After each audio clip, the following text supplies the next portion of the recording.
Bab 36. Jeremy berkata tanpa sedikit pun perubahan ekspresi, awalnya memang tidak perlu, tapi aku tidak bisa membiarkan pria manapun mendekati istriku selama pernikahan kami. Berjalan melewatiku untuk mencium pria lain adalah sesuatu yang tidak boleh terjadi lagi. Corinne memutar matanya, menoleh untuk melihat pemandangan jalan di luar jendela mobil, dan mendengus sinis. Itu keterlaluan, datang dari seseorang yang bahkan tidak memberi contoh. Bukankah kamu pernah berkencan dengan wanita lain di depan umum? Jeremy menyipitkan matanya ke arahnya. Apakah kamu cemburu? Corinne bingung dengan ucapan itu, dan bibirnya mulai berkedut. Aku cemburu. Kita bahkan bukan pasangan sungguhan. Aku hanya marah karena kamu menciumku dengan begitu kuat tanpa peringatan dan bahkan membuatku mati lemas. Novel drama. Jeremy mengangkat alisnya sedikit. Jika aku tidak salah ingat, kamu juga tidak memberiku peringatan ketika kamu menciumku tempo hari. Corinne kehilangan kata-kata dan alisnya berkerut dalam. Ahem, bagaimana itu bisa sama? Punyaku hanya kecupan. Aku tidak menaruh. Bibir Jeremy sedikit melengkung. Apa yang kau taruh? Nada menggodanya membuat Corinne tersipu, dan dia hanya bisa menyimpan ketidakpuasannya sendiri. Tidak ada. Sejujurnya, dia lebih suka mencium pria seksi yang tidak begitu dikenalnya dan baru bertemu sekali di bar. Dia bisa menciumnya tanpa melibatkan perasaan apapun, dan sepertinya mereka tidak akan bertemu lagi di masa mendatang. Jeremy, di sisi lain, memiliki pengaruh yang begitu besar di kota itu sehingga hampir dapat dipastikan bahwa semua orang akan segera mengetahui tentang ciuman itu. Pada akhirnya, hal itu akan menimbulkan gosip dan kesalahpahaman lagi. Dia ingin menghabiskan 3 bulan itu dengan cara yang serendah mungkin. Lebih baik jika lebih sedikit orang yang tahu tentang hubungannya dengan Jeremy. Setelah 3 bulan itu berakhir, dia akan memutuskan hubungannya dengan keluarga Holden dan tidak akan berhubungan lagi dengan mereka setelahnya. Ia merasa sedikit kesal dengan perkembangan situasi saat teleponnya tiba-tiba berdering. Ia melirik ide penelepon dan melihat bahwa itu adalah panggilan dari ayahnya, Marvin. Barangkali dia meneleponnya saat itu hanya karena Sherlyn membuat keributan lagi tentang sesuatu. Corinne mengangkat telepon, dan nada bicara ayahnya terdengar kesal seperti yang ia duga. Suaranya sangat keras meskipun ia tidak mengaktifkan pengeras suara. Hal memalukan apa yang telah kau lakukan di depan umum, Corinne. Kau harus memberi kami penjelasan saat kau pulang nanti. Corinne mengusap pelipisnya. Aku agak lelah hari ini, ayah. Aku baru akan kembali besok. Marvin berteriak marah, tidak. Apa yang kau lakukan hingga membuatmu begitu lelah? Aku ingin kau kembali ke rumah sekarang juga. Corinne tidak ingin membuang-buang napas, jadi dia memutuskan untuk menutup telepon dan mematikannya. Raungan Marvin dapat terdengar jelas di dalam mobil yang sunyi itu. Sementara itu, Jeremy bertindak seolah-olah itu bukan masalah besar saat dia melakukan pemeriksaan cepat laporan keuangan di telepon. Dia bertanya dengan santai, apakah kamu ingin aku menemanimu pulang? Corinne menggelengkan kepalanya. Aku tidak akan merepotkanmu dengan masalah keluargaku yang tidak penting. Mobil itu menurunkan Corinne di depan pintu rumah keluarga Holden sebelum melaju pergi lagi. Jeremy tidak pergi, kembali ke rumah bersamanya, yang merupakan hal yang baik mengingat Pamela ada di rumah. Ketidakhadirannya akan menyelamatkan keduanya. Di antara mereka ada yang kesulitan untuk bersikap penuh kasih sayang di depan wanita tua itu karena kesalahan kecil bisa tanpa sengaja mengungkap kepalsuan pernikahan mereka. Corinne naik ke atas dan kembali ke kamarnya. Ia sedang dalam suasana hati yang buruk, jadi ia menyalakan komputernya dan masuk ke dalam permainannya. Sebuah pesan pribadi dari salah satu teman dalam gamenya muncul. Jalan menuju kesuksesan, emoji penyembahan guru. Anda akhirnya online. Teman dengan nama pengguna, Road to Success adalah orang yang sama yang meretas seluruh sistem Alpha Enterprises setelah ditipu beberapa peralatan permainannya oleh Zoe beberapa waktu lalu. Semenjak dia meretas Angelique untuk bernegosiasi dengannya, dia terus mendesaknya agar mengajarinya dan bersikeras memanggilnya tuannya bahkan ketika dia belum menyetujuinya, yang membuatnya sangat kesal. Corinne mengetuk keyboard dan menjawab, apa yang kamu inginkan? Bab 37. Jalan menuju kesuksesan, emoji kecewa tidak ada. Suasana hatiku sedang buruk hari ini, jadi aku ingin berbicara dengan guruku. Corin menjawab, apa yang terjadi?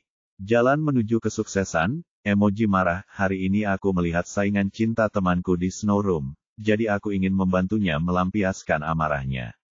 Aku mencoba membuat wanita itu tersandung sehingga dia jatuh tertelungkup di tanah di depan semua orang, tetapi wanita sialan itu sengaja jatuh menimpa pria yang disukai temanku dan bahkan memanfaatkan momen itu untuk mencium bibirnya. Aku marah sekali. Corin menatap layar komputer dengan pikiran melayang. Dunia ini begitu sempit, dan ternyata dialah yang menjegalnya. Zeke dan wanita berambut keriting itu bukan satu-satunya yang bersama Jeremy saat itu. Dia samar-samar teringat seorang pemuda tampan lain dengan alis tebal dan mata besar yang berusia sekitar 17 atau 18 tahun. Itu pasti, jalan menuju kesuksesan. Menurutmu apakah ada kemungkinan dia jatuh seperti itu karena sudut yang kamu jatuhkan padanya? Dia tidak bisa mengendalikan di mana dia jatuh. Jalan menuju kesuksesan, Kurasa dia jalang yang licik. Dan juga jalang yang tidak tahu malu. Aku yakin dia yang menjatuhkan dirinya. Corin hanya bisa menghela napas. Ia tidak membalas pesan itu dan bergabung dengan server untuk menghilangkan kebosanannya dengan beberapa permainan. Setelah memenangkan beberapa permainan berturut-turut, Corin mengklik pesan pribadi yang diterimanya. Jalan menuju kesuksesan, emoji menyedihkan Tuan, apakah Anda dari ibu kota baru? Bolehkah saya mentraktir Anda makan? Corin menjawab, lupakan ide itu. Aku rasa kamu tidak akan senang melihatku. Jalan menuju kesuksesan, emoji bingung, kenapa tidak? Kamu idolaku. Aku akan senang melihat idolaku. Corin meletakkan dagunya di telapak tangannya dan ingin tertawa. Karena aku orang yang sama dengan wanita yang kau sebut jalang itu. Renungnya. Tiba-tiba, seseorang mengetuk pintu. Corin keluar dari permainan dan pergi ke pintu untuk membukanya. Ternyata itu Pamela. Cobalah sup yang kubuat untukmu. Di belakang wanita tua itu ada seorang pembantu, yang sedang memegang semangkuk sup yang harum. Wanita tua itu telah memasak segala macam makanan dan dengan berbagai gaya memasak juga. Sistem pencernaan Corin. Praktis bekerja lembur sebagai hasilnya. Beruntung baginya, makanan itu rasanya sangat lezat, jadi dia tidak menolaknya.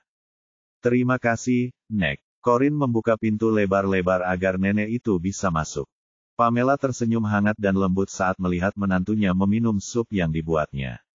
Kamu pulang sendirian. Di mana Annie? Corin menjawab dengan jujur, Jeremy menyuruh asisten khususnya Tommy untuk mengirim Annie pulang. Jawabannya membuat Pamela mengernyit. Kamu bertemu Jeremy. Corin mengangguk sambil meminum supnya. Dia tidak terlalu senang mendengarnya. Mengapa dia tidak kembali bersamamu? Dia menyuruhku pulang, tapi dia mungkin akan pulang terlambat karena dia terlalu sibuk dengan pekerjaan dan punya banyak hal yang harus diselesaikan. Wanita tua itu mendengus kesal, dasar bocah nakal. Kenapa dia tidak pulang saja padahal dia sudah punya istri cantik yang menunggunya di sini? Yang dia tahu hanya pekerjaan. Bukankah pekerjaannya akan memberinya anak? Bibir Corin berkedut, dan dia tidak tahu bagaimana harus menanggapi ucapan itu. Kenyataannya, Pamela adalah wanita tua yang cukup menawan dan tidak seserius atau seganas saat mereka pertama kali bertemu. Satu-satunya kekurangannya adalah dia agak terlalu cemas untuk memiliki cucu. Corin kembali ke rumahnya sore berikutnya.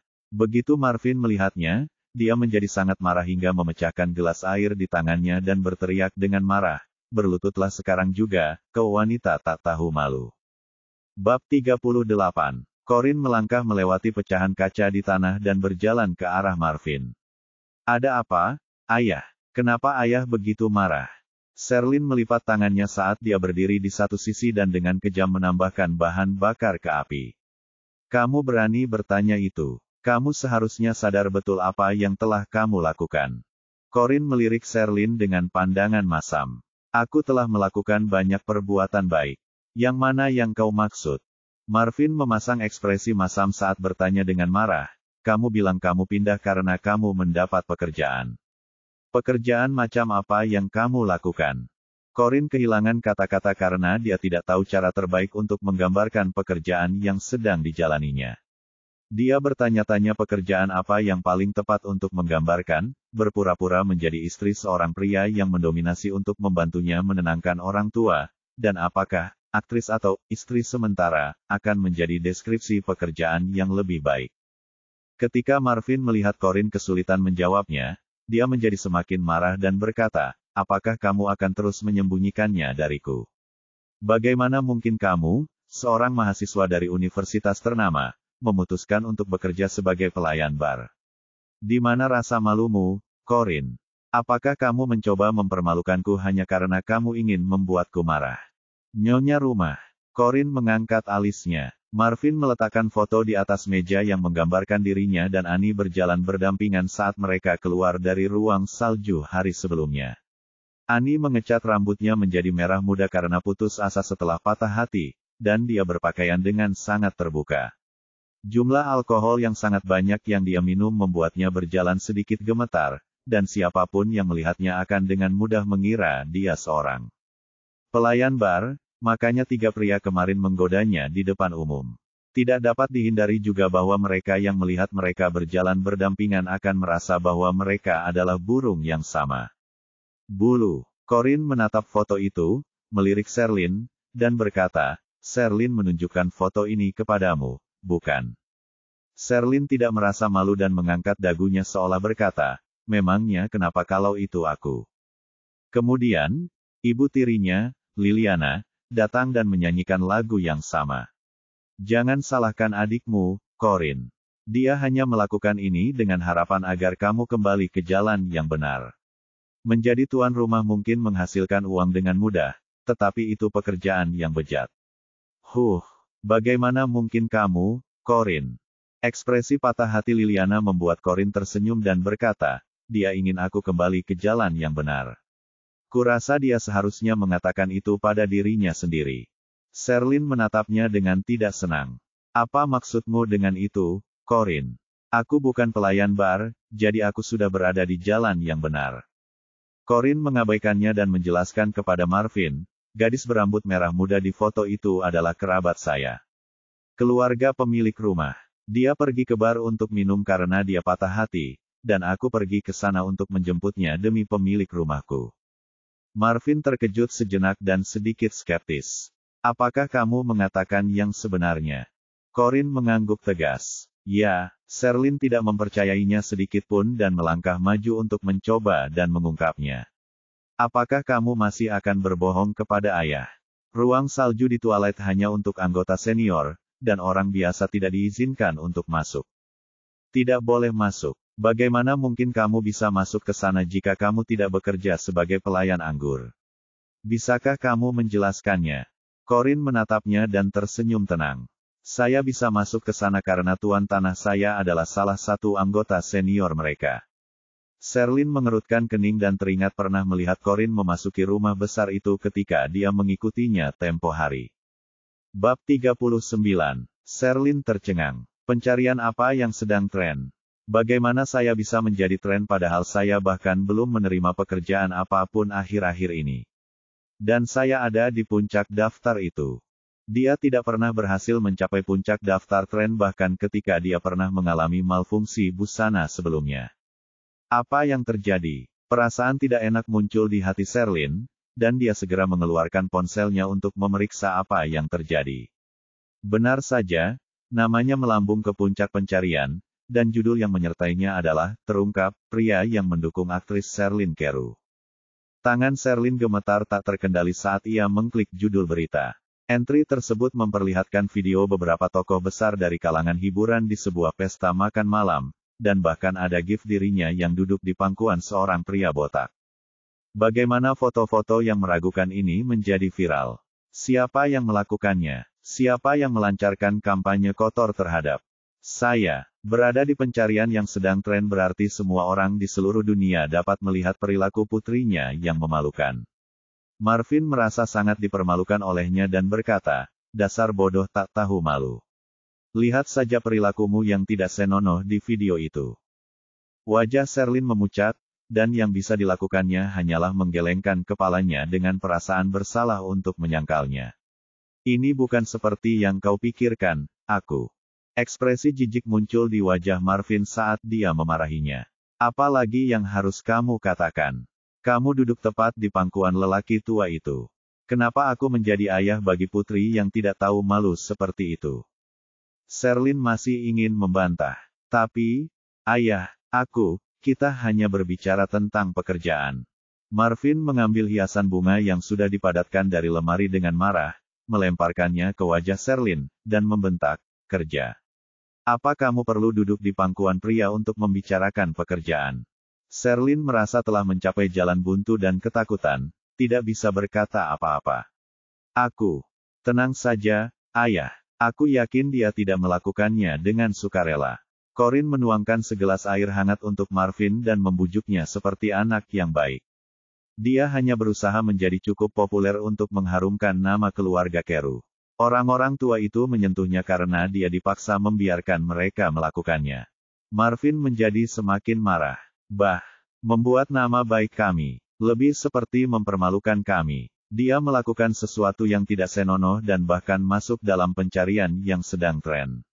Aku bahkan tidak bisa mulai menggambarkan betapa malunya aku. Segala sesuatunya dapat dilihat dari perspektif yang berbeda ketika ia membandingkan kedua anaknya. Awalnya Marvin merasa bahwa keputusan Corinne untuk bekerja sebagai pembantu sudah cukup memalukan, tetapi ia akhirnya menyadari betapa memalukannya hal itu setelah mengetahui bahwa Sherlyn telah melakukan sesuatu yang sangat memalukan. Sebaliknya, setidaknya Corinne melakukan pekerjaan yang jujur. Sherlyn tidak berani menolak ayahnya, tetapi dia tidak ragu untuk mengungkapkan ketidaksenangannya kepada Corinne. Dia menunjuk Corinne dan mengumpat dengan marah, jangan coba-coba memprovokasi ayah dengan berpura-pura seperti orang suci di depannya. Kurasa ini semua ulahmu. Tidak ada hal baik yang pernah terjadi saat kau ada di dekatku. Marvin menamparkan Sherlyn sekeras-kerasnya. Apa yang memberimu hak untuk memarahi adikmu? Kaulah yang minum-minum di luar sana dengan orang-orang itu, dan kau punya nyali untuk kembali ke sini dan mengeluh tentang adikmu. Dia bekerja dengan jujur. Dan dia tidak melakukan hal yang tidak pantas. Lihatlah ke cermin, Sherlyn. Kaulah yang keras kepala, dan kau tampaknya tidak mau belajar dari kesalahanmu sama sekali.